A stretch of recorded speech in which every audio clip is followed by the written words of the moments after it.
આજરોજ આપ કાર્યાલય સંજેલીથી અલ્પેશભાઈ ચારેલ સંજેલી આમ આદમી પાર્ટી તાલુકા પ્રમુખ અને જિલ્લા મહિલા મહામંત્રી કપિલાબેન બારિયા દ્વારા 2025ની દાહોદ જિલ્લાને સંજેલી તાલુકાના તમામ ભાઈ બહેનોને શુભેચ્છાઓ અર્પિત કરાઈ હતી, જે સાથે જ નગરમાં લોકોને પડતી અગવડતા માટે સરકારની નિષ્ફળતાઓ પર પ્રહાર કર્યા હતા અને વિકાસના લાભો લોકોને ઝડપથી મળે તેવી આશાઓ વ્યક્ત કરી હતી.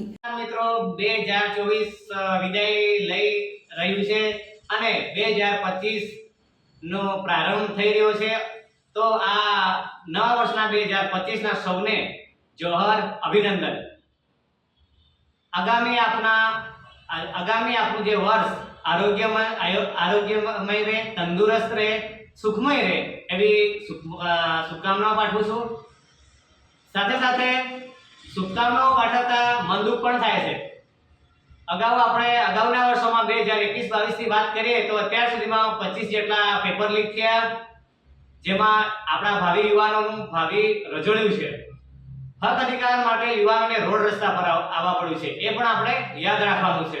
દાહોદની વાત કરીએ તો દાહોદ જિલ્લાને 6 નકલી કચેરીઓ બનાવીને લોકોના હકના રૂપિયા છે કે એના કામના રૂપિયા છે એ ભ્રષ્ટાચાર કરીને લઈ લેવામાં આવેલા છે. નકલી એને કાંડ હોય કે પછી મહિલાઓની વાત કરીએ તો ઝઘડિયાની જે દુષ્કર્મ થયું, ઝઘડિયાની અંદર નાની બાળકી પર એના અગાઉ તોયણી ખાતે, દાહોદના તોયણી ખાતે પણ આવી ઘટનાઓ બની છે. એમાં દુષ્કર્મના પ્રયાસથી બાળકી મોતે ઘાટ ઉતારવામાં આવી છે. તો ગુજરાત સરકારની અંદર આ મહિલાઓ પણ સુરક્ષિત નથી અને આ મહિલાઓને યાતનાઓ ભોગવવી પડી છે.